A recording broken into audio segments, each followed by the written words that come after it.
오늘은 사도 바울과 신천지 총회장의 영적 수준 차이라는 제목으로 하나님 말씀을 전합니다. 신천지를 탈퇴한 수많은 사람들의 공통된 간증의 고백을 요약해 보았습니다. 그분들은 하나같이 이렇게 말합니다. 신천지에 있을 땐 모든 것이 확실해 보였습니다. 성경도 배웠고 열심도 있었고 계시록의 비밀을 아는데 선택되었다는 사실에 기뻐했습니다. 그런데 시간이 갈수록 말씀은 사라지고 총회장을 높이는 말만 남았습니다. 말씀을 가르친다 했지만 결국은 총회장을 구원자로 믿고 따르는 구조였습니다. 요한계시록 1장부터 22장까지 지파장들이 유튜브에 강의를 해놓았습니다. 계시록 22장의 결론을 어떻게 내리느냐, 이렇게 결론을 내립니다. 예수님께서 교회들을 위해 보내주신 약속의 목자가 증가하는 계시록의 예언과 실상의 말씀을 듣고 지키는 자가 천국과 영생의 복을 받게 됩니다. 그러나 이 새 언약의 계시록의 말씀을 지키지 않는 자는 구원을 받지 못합니다. 이것이 요한계시록의 결론입니다. 요한계시록 22장이 끝장인데 그러면 계시록 22장은 어떻게 끝나느냐? 끝나는 마지막 구절을 보면 보라 내가 속히 오르니 내가 줄 상이 내게 있어 각 사람에게 그가 행한 대로 갚아주리라. 예수님이 속히 온다는 이 말씀을 신천지는 예수님의 재림으로 설명하거든요. 예수님이 재림에 오시면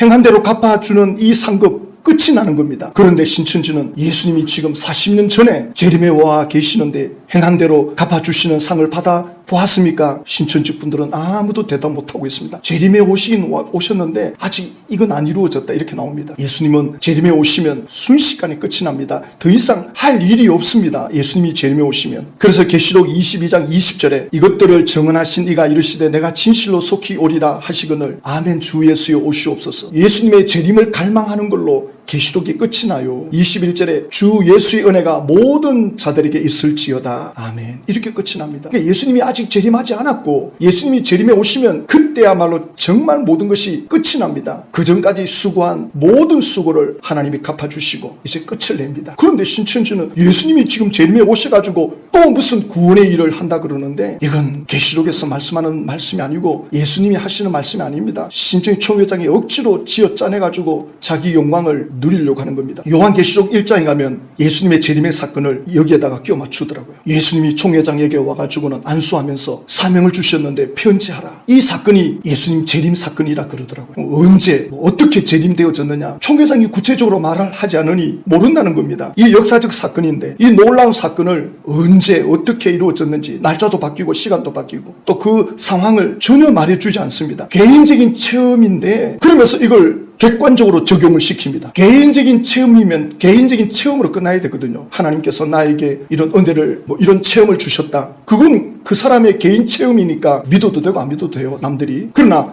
다른 사람에게 적용을 시킬 때는 그럼 객관적인 증거가 있어야 돼요. 예를 들면 어떤 청년이 자매에게 이렇게 말할 때가 있잖아요. 하나님께서 나에게 말씀하셨는데 당신하고 결혼하랍디다. 그러면 그 자매는 전혀 하나님께로부터 들은 바가 없는데 그 청년의 말을 들을 이유가 없죠. 왜 당신한테만 말씀하느냐? 왜 하나님은 나에게 말씀 안 하느냐? 그대로 무시해버리면 됩니다. 그러니까 이 주관적인 체험을 객관적으로 적용시킬 때는 객관적 증거가 있어야 된다고요. 신천지 총회장이 이 시대의 대언자로 구원자로 말씀을 전한다는데 전혀 이 사건을 보고 들은 사람이 없어요. 개인의 체험으로 끝납니다. 그런데 객관적으로 적용을 시켜요. 나에게 오지 않으면 구원이 없다. 전혀 객관적인 증거가 없는데 그래서 예수님이 어떻게 재림을 했습니까? 하고 물으면 예수님이 오셔가지고 안수했다는 거예요. 안수해주면서 사명을 주셨다는데 이 계시록 1장 내용을 보면 이게 순서가 안 맞거든요. 11절에 예수님이 지금 말씀하시는데 요한이 기도하고 있는데 갑자기 등 뒤에서 이 음성이 들려온 겁니다. 그래가지고 요한이 아니 이건 무슨 소리인가 하고 등을 돌려가지고 뒤돌아봅니다. 나에게 말씀한 음성을 알아버리고 돌이킬 때에 7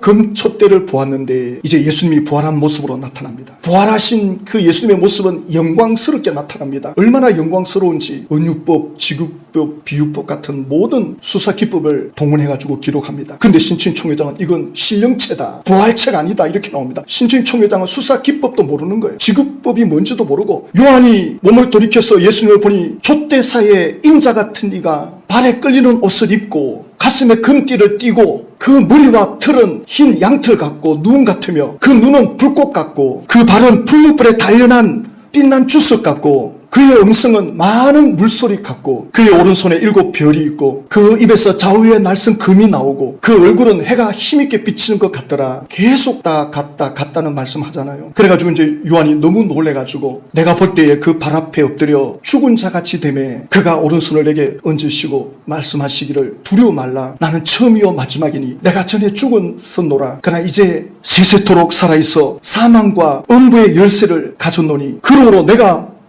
본 것과 지금 있는 일과 장차 될 일을 기록하라. 네가 본 것은 오른손에 7별의 비밀과 또 7금촛대라. 7별은 7교회 사자요 7촛대는 7교회니라. 지금 이 장면은 예수님이 요한에게 사명을 주시는 장면입니다. 재림하러 오셨다는 말씀이 없어요. 지금 요한에게 사명을 주시기 위해서 오신 예수님은 부활하신 몸인데 영광스럽게 나타난 거죠. 얼마든지 예수님은 요한에게 지금 내가 모든 걸 지켜보고 있고 내가 지금 역사하고 있다는 것을 요한에게 지금 보여주는 겁니다. 그런데 신청희 총회장은 이 사건이 본인한테 예수님이 재림한 사건이다 그러면서 예수님이 지금 자기 몸에 재림해 계신다 영으로. 총회장은 계시록 1장부터 거짓말하고 있습니다. 처음부터 거짓말로 시작합니다. 전혀 객관적인 증거가 없단 말입니다. 누구 한 사람 여기에 대해서 동의하는 사람이 있느냐, 동조하는 사람이 있느냐, 이걸 같이 본 사람이 있느냐, 아무도 없습니다. 이렇게 재림해 계신다 해놓고는 오늘날 교회 사람들을 추수해야 된다. 그럼 이게 객관적인 적용이 되는 거잖아요. 그런데 전혀 여기에 객관적인 증거는 없습니다. 그러면 똑같은 사명을 받은 사도 바울을 보십시오. 사도행전 9장에 바울이 다메섹으로 가는 그 길목에서 예수님을 만납니다. 사울아 사울아 어찌하여 너가 나를 핍박하느냐. 바울이 누구십니까? 나는 너가 핍박하는 예수니라. 바울이 깜짝 놀라죠. 자, 그런데 그 다음에 뭐라고 말씀하느냐면 6절에 너는 일어나 시내로 들어가라. 너가 행할 것을 내게 이를 자가 있느니라 하시니, 그러니까 사도 바울이 뭘 해야 되는지 어떤 사명을 갖고 있는지를 직접 말씀해 주지 않고 누군가 너에게 말해 줄 거다. 이 객관적 증거를 주잖아요. 이게 중요하거든요. 10절에 보면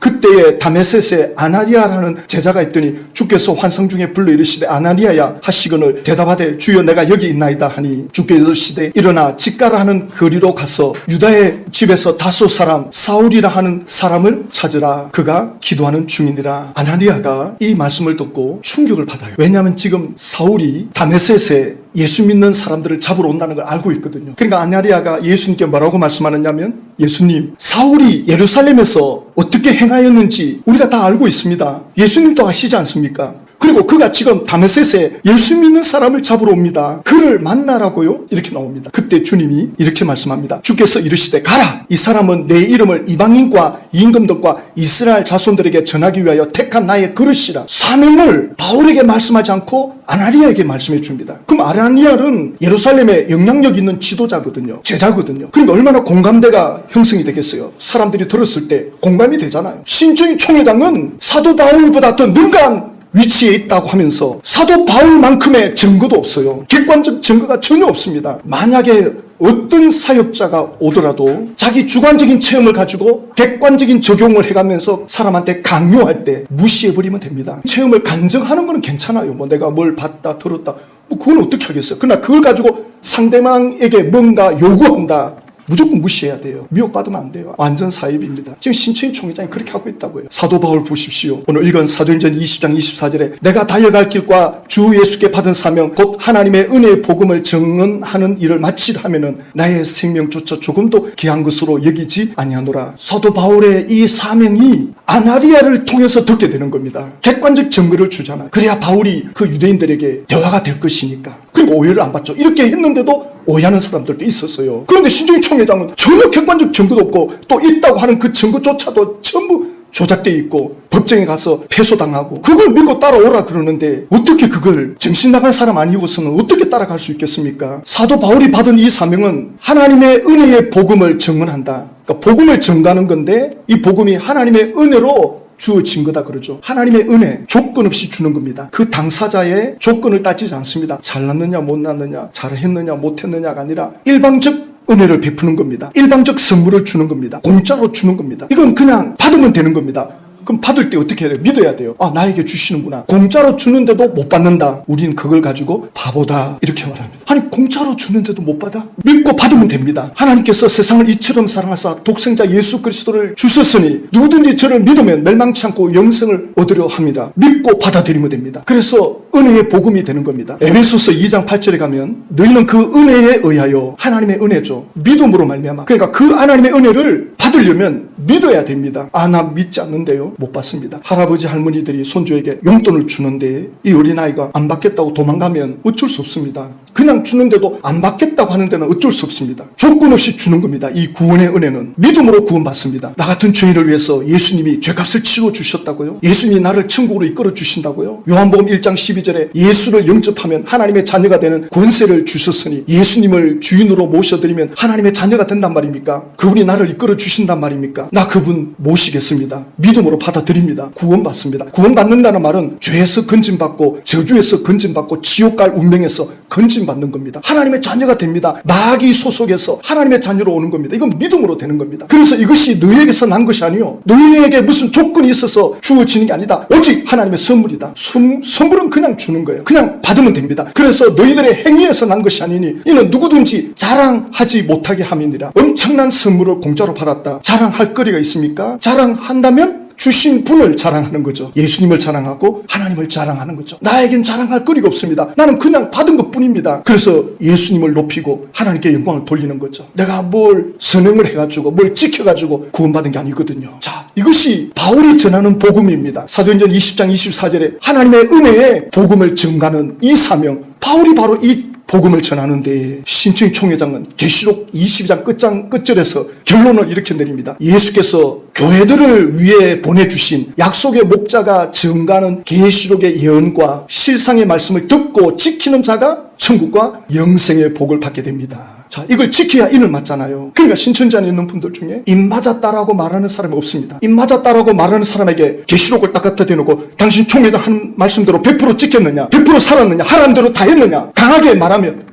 속 들어가 버립니다. 못 지키고 있거든요. 지난번에 오신 강사도 그러잖아요. 입 맞았습니까? 우리 집사님들이 물어보니까 저를 그렇게 봐주신다니까 고맙네요. 이렇게 말하잖아요. 자기 입으로 입 맞았다라고 말을 못하는 겁니다. 왜? 계시록을 아직 다 못 지키고 있거든요. 지켜가고 있다 그래요. 그러니까 계속 시험을 치는 거예요. 14만 4천 완성됐다 그래도 아직 본인이 모르니까 계속 시험을 치는 겁니다. 그러니까 그 누구도 내가 입 맞았다라고 말을 못하는 겁니다. 죽을 때까지 지켜보십시오. 지킬 수 있는가? 여러분, 우리가 구원받는 것, 하나님의 자녀가 되는 건 이건 전적인 하나님의 은혜입니다. 그냥 받아들이면 됩니다. 너무 공짜로 주니까 사람들이 이게 진짜 그저 주시는 것이 맞나? 내가 뭐라도 좀 해야 되지 않나? 이 구원은 우리 인간의 어떤 것으로도 보상을 할 수가 없습니다. 그냥 믿고 받아들이면 됩니다. 예, 믿습니다. 저 이거 믿고 싶습니다. 정말 하나님의 자녀가 되고 영생, 구원이 있다면 저 이거 믿습니다. 우리가 어디서 와서 왜 살며 어디로 가는지 모르잖아요. 그러니까 1년에 자살하는 사람이 13,000명, 10년이면 도시 하나가 날아갑니다. 대한민국만. 그것도 지금 20대, 30대가 계속 늘어나고 있습니다. 왜 살아야 되는지를 모르는 거예요. 내 인생이 도대체 어디서 와서 무엇 때문에 사는지, 어디로 가는지를 모르니 허무한 겁니다. 저도 그랬습니다. 20대 딱 20살 됐을 때 갑자기 이게 밀려오더라고요. 예수님을 만나면서 이 문제가 해결되면서 완전히 새로운 삶이 되었습니다. 이 죽음 이후의 문제, 또 왜 살아야 되는지 이 문제가 해결되고 나니까 자유해지는 거예요. 더 이상의 두려움도 없고 정말 삶이 달라졌습니다. 하나님의 은혜로 우리가 구원받는데 신천지에서는 지켜야 된다. 그러니까 그걸 지키기 위해서 총회장이 하라는 대로 다 하는 거죠. 신천지에 빠져들면 빠져들수록 총회장이 시키는 대로 막 열심을 내는 겁니다. 열심을 내면 낼수록 그의 삶은 피폐해지는 거죠. 그래가지고는 지켰습니까? 못 지켰지 않습니까? 달달 볶습니다, 사람들을.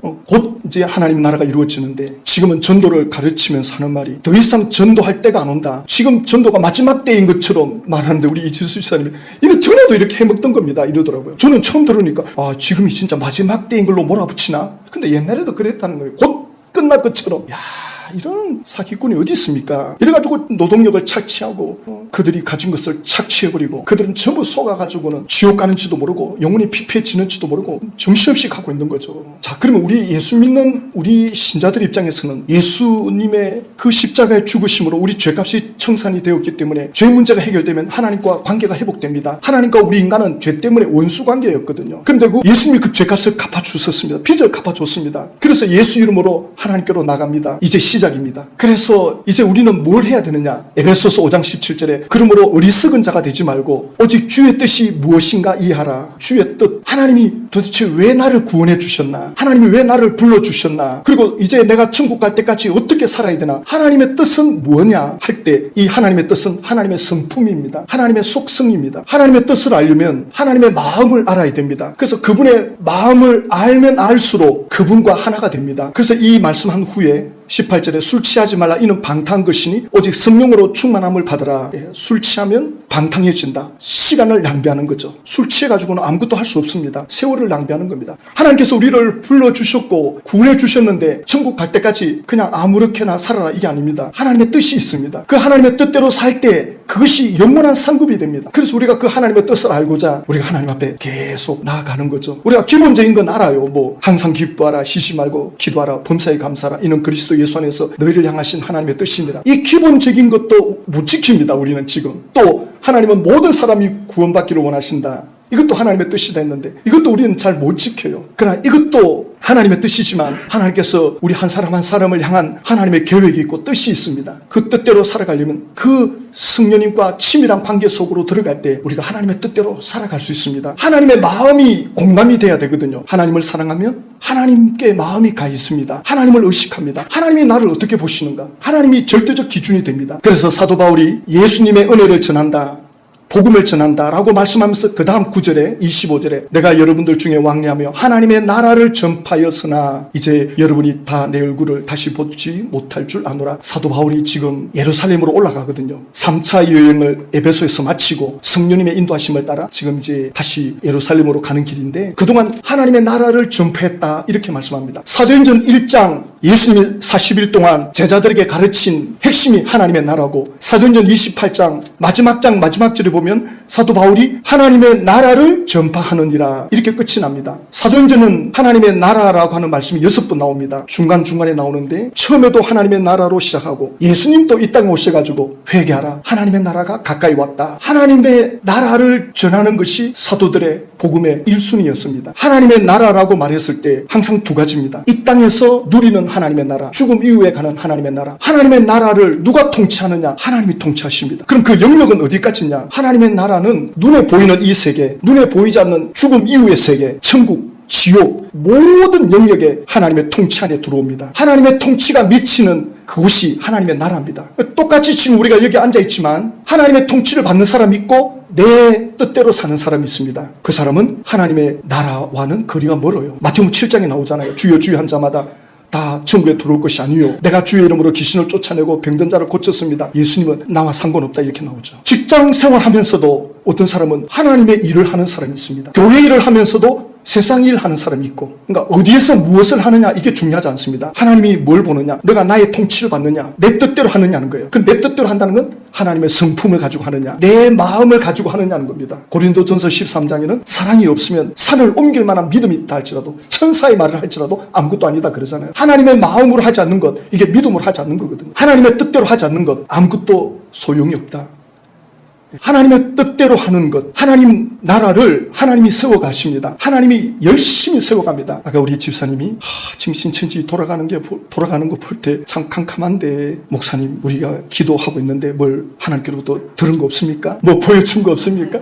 그 심정은 이해가 돼요. 저도 그렇게 기도하고 있으니까. 그런데 하나님의 나라를 하나님이 열심히 이루어가고 계십니다. 예수님이 이런 말씀하셨죠. 하나님이 일하시니 나도 일한다. 하나님은 지금도 하나님의 나라를 위해서 하나님은 다스리고 계십니다. 일하고 계십니다. 간섭하고 계십니다. 우리는 믿고 하나님의 뜻을 구하는 겁니다. 우리는 하나님의 마음을 품고 하나님 뜻에 순종하는 겁니다. 그래서 하나님의 통치를 누가 받느냐? 이 땅에 살면서도 하나님의 통치를 받으면 받을수록 천국을 경험합니다. 그래서 예수님이 내가 성령을 힘입어서 귀신을 쫓아내는 것이면 하나님의 나라가 이미 너에게 이루어졌느니라 이런 말씀하죠. 그래서 이 땅에 우리가 천국을 누리지 못한다면 그 원인은 어디에 있느냐? 마귀가 역사하는 것도 있지만 마귀보다 더 중요한 건 내 안에 있는 이 항복하지 않는 내 자존심, 나의 자아입니다. 내 뜻대로 살려고 하는 이 고집, 이걸 내려놓지 못하는 거예요. 왜 우리가 기도합니까? 하나님 앞에 항복하려고 기도하는 겁니다. 그래서 1시간, 2시간 계속 기도하면 내 안에 하나님과 가로막고 있다는 게 보이거든요. 하나님, 내가 이걸 못 내려놓고 있군요. 내가 이 정도밖에 안 되군요. 용서해 주십시오. 회개하면 하나님의 은혜가 쫙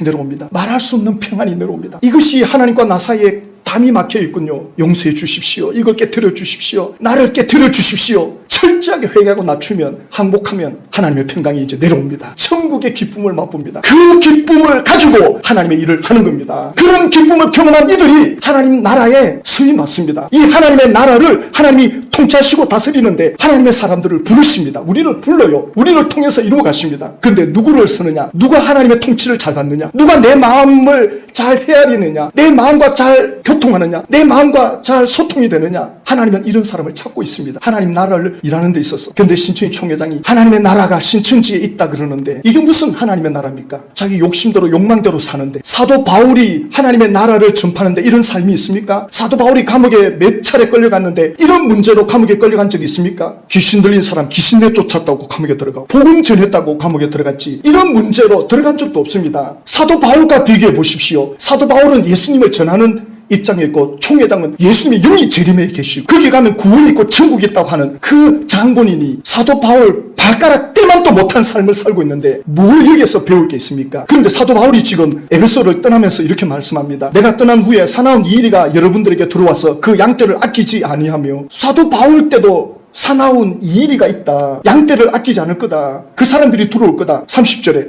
또한 여러분들 중에서도 제자들을 끌어 자기를 따르게 하려고 어그러진 말을 하는 사람들이 일어날 줄을 내가 아노라. 이 사나운 이리들이 들어와가지고는 자기를 따르게 한다는 겁니다. 사도 바울 때도 이미 이런 적그리스도 거짓 선지자들, 이리 같은 사꾼들이 있었던 것입니다. 사도 바울은 이걸 보는 거예요. 지금 내가 떠나면 반드시 이런 사람들이 나올 거다. 진짜 그런 일이 사도 바울이 떠나고 난 후에 그런 일이 있었죠. 그래서 사도 바울이 그러므로 여러분이 일깨어 내가 3년이나 밤낮 쉬지 않고 눈물로 각 사람을 훈계하던 것을 기억하라. 사도 바울이 하나님의 나라에 대해서, 예수 믿는 것이 무엇인지에 대해서 눈물로 에베소 교인들에게 가르쳤거든요. 그래서 사도 바울이 사도행전 20장 28절에 이 말씀을 한다는 거죠. 여러분은 자기를 위하여 또는 온 양떼를 위하여 삼가라. 성령이 그들 가운데 여러분을 감독자로 삼고 하나님이 자기 피로 사신 교회를 보살피게 하셨느니라. 양떼들을 위해서 주의해라. 또 여러분들 자신들을 위해서 이리 때가 올 것이니까. 그래서 그 이리 때를 막아내기 위해서 성령님이 여러분들 가운데 감독자로 세운다. 하나님이 자기 피로 사신 교회, 하나님이 자기 피로 샀다. 예수님의 피로 저와 여러분들 한 사람 한 사람을 사셨다는 겁니다. 그래서 예수님을 진짜 제대로 믿게 되면 교회를 사랑하게 됩니다.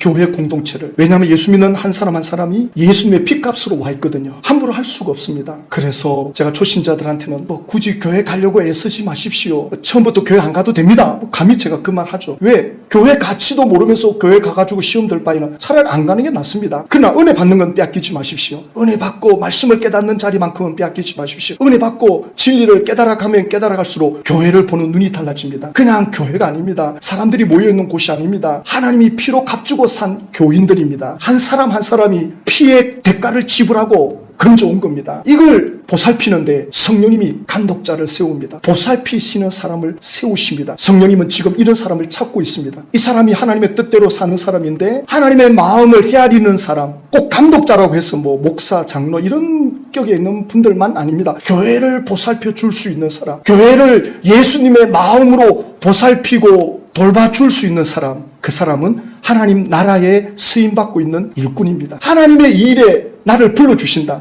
대통령이 불러줘도 모든 걸 다 집어치우고 쫓아가는데 하나님의 나를 불러주신다. 이 가치를 알면 교회를 보는 눈이 달라지죠. 그래서 성령님이 감독자를 세웁니다. 하나님의 사람들을 세웁니다. 각각 역할을 맡은 사람들을 세우십니다. 하나님의 이 나라에 쓰임받는다는 이 감격, 그리고 하나님의 일에 동참되어질 때 어떤 일을 하느냐, 얼마나 대단한 일을 하느냐를 보는 것이 아니라 어떤 마음으로 하느냐를 보십니다. 어떤 동기로 하느냐. 그러니까 신천지 총회장이 그 열매가 나타난 걸 볼 때 예수님의 열매가 아닌 거죠. 그 욕망을 쫓는 것이 백일하에 다 드러나지 않습니까? 그가 양떼를 보살핀다고 하는 그 사랑의 열매가 없습니다. 들어가서 보면 사람을 짓밟고 인생을 유린하고, 어찌 그가 사도 바울보다도 못하면서 사명을 받았다, 총회장에게 와야 구원받는다, 사도 바울과도 비교 안 되는 수준이면서 구원을 외칠 수가 있습니까? 사도 바울은 그 능력이 나타나도 자기를 죽이잖아요. 자기를 낮추잖아요. 사도 바울은 그렇게 능력이 나타나도 자기를 낮추는데 총회장은 별것 아닌 걸 가지고 전부 자기를 높입니다. 모든 걸 자기 높이는데 초점 맞춥니다. 이건 하나님이 세운 사람이 아닙니다. 여기에 우리 가족들이 들어가 있고 우리 예수 믿던 지체들이 들어가 있습니다. 미혹되어 있습니다. 하나님께서는 이 일을 우리를 통해서도 이 일을 하십니다. 이 일에 하나님께서 뭐라고 말씀하시는지 귀를 기울이시고 그 하나님의 뜻을 깨달아서 거기에 쓰임받는 그 감격을 빼앗기지 마십시오. 누리십시오. 경험하십시오. 이 일을 위해서 우리가 기도하기 원합니다. 하나님 아버지, 오늘 또 저희들을 하나님의 나라의 백성으로 불러주시고 하나님의 사람으로 이끌어 주심을 감사합니다. 하나님께서 자기 피로 사신 교회를 주의 성령께서 하나님의 사람들을 통해 보살피는데 오늘도 저희들을 그러한 사람으로 세워 주시옵소서. 하나님의 나라에 동참되어지고 사용되어지는 이 감격을 빼앗기지 않게 하여 주시옵소서. 예수님의 이름으로 기도드립니다. 아멘. 예, 우리 한번 10분 쉬었다가 기도해 하도록 합시다.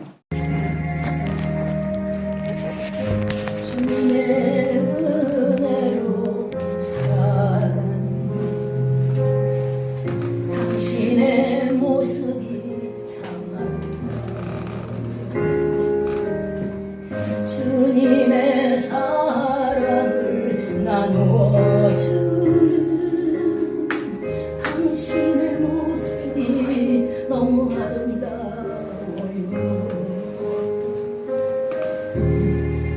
말씀에 순종하며 살아가는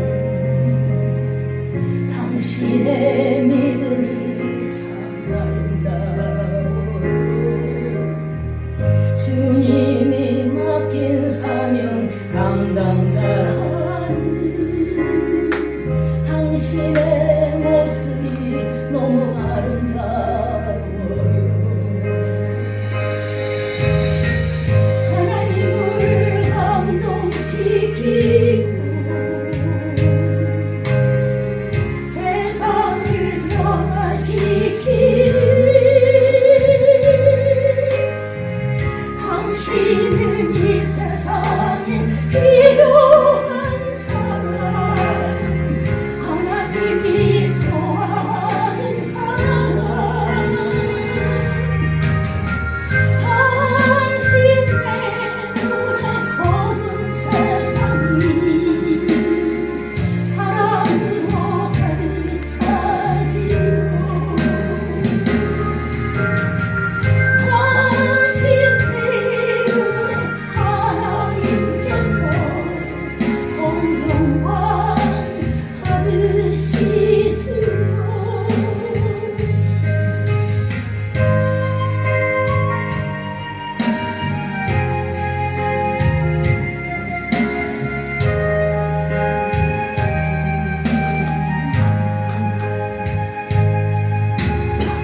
말씀에 순종하며 살아가는